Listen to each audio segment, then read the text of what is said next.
ہمیں مثال ملتی ہے علامہ اقبال کی والدہ کے بارے میں. ہم جب کتابیں پڑھتے علامہ اقبال کی زندگی کے بارے میں تو پتہ چلتا ہے کہ علامہ اقبال کے والد ایک ایسا پیشہ کرتے تھے جو ربا سے جڑا تھا، جو سود سے جڑا تھا، اور علامہ اقبال کی والدہ اسے بالکل پسند نہیں کرتی تھی. تو جب علامہ اقبال پیدا ہوئے، علامہ اقبال کی والدہ نے اپنے چھاتی کا دودھ، اپنا دودھ اپنے بیٹے کو نہیں پلایا. وہ چاہتی تھی کہ میرے بیٹے کے جسم میں ایک بوند بھی حرام کمائی نہیں جائے.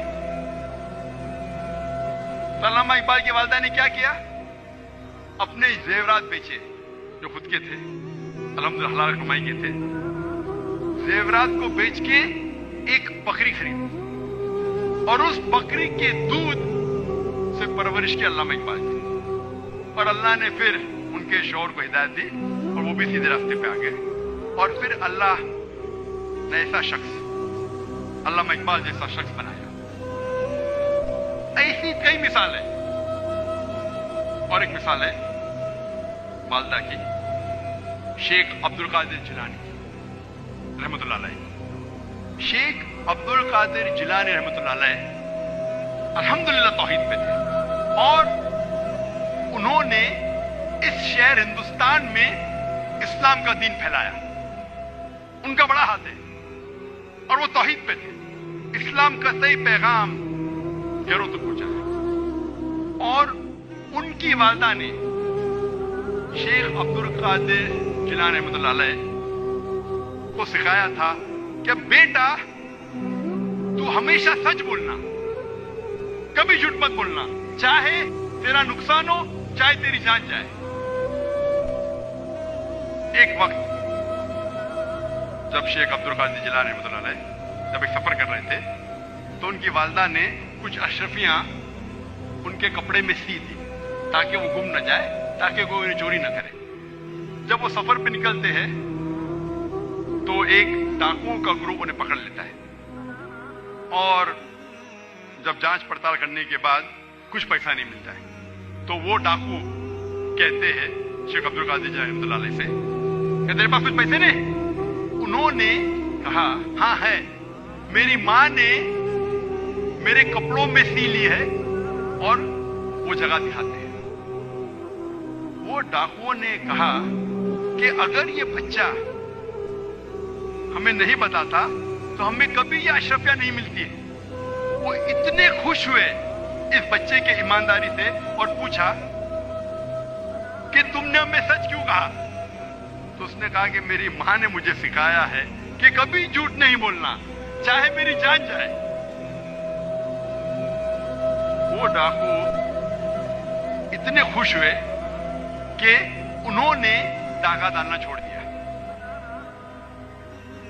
ایسے کئی مثال ملتی ہے. جب تاریخ پڑھتے ہمیں مثال ملتی ہے تاریخ پڑھنے کے بعد. امام شافعی رحمۃ اللہ علیہ کی والدہ وہ یمنی تھی اور ان کے والد قریش تھے، اور بچپن میں ہی ان کے والد کا انتقال ہو جاتا ہے. تو ان کی والدہ جدوجہد کرتی ہے اور امام شافعی رحمۃ اللہ علیہ کی پرورش کرتی ہے. اور ان کی خواہش تھی کہ میرا بیٹا علماء کے درمیان اپنا بچپن گزارے، اسی لیے سارا انتظام کرتی ہے اور امام شافعی رحمۃ اللہ علیہ کو مکہ بھیجتی ہے علماء کے درمیان جینے کے لیے. تو بچپن سے امام شافعی رحمۃ اللہ علیہ علماء کے درمیان ان کی پرورش ہوتی ہے. اور اللہ سبحانہ و تعالی ایسے ایک امام کو کھڑا کرتے ہیں، امام شافعی رحمۃ اللہ علیہ. قربانی تھی، پلاننگ تھی ان کی والدہ کی، مستقبل سوچا ان کے والدہ نے. اور ایک مثال سننا امام بخاری کی رحمۃ اللہ علیہ. امام بخاری کی والدہ کا بڑا ہاتھ ہے امام بخاری کی پرورش کرنے کے لیے رحمۃ اللہ علیہ. امام بخاری رحمۃ اللہ علیہ کی یادداشت بہت بہترین تھی، بہت پختہ تھی. لیکن افسوس کی بات ہے کہ بچپن میں ہی وہ اپنی آنکھ کی روشنی کھو دیتے ہیں. آنکھ کی روشنی کھونے کے بعد اس وقت کے سب سے بہترین ڈاکٹر کو دکھانے کے باوجود ان کی آنکھ کی روشنی نہیں آتی. اس کے بعد امام بخاری رحمۃ اللہ علیہ کی والدہ روز لگاتار اپنے رب، اپنے خالق اللہ سبحانہ و تعالیٰ سے دعا کرتی ہے کہ میری بیٹی کی روشنی لوٹا دے.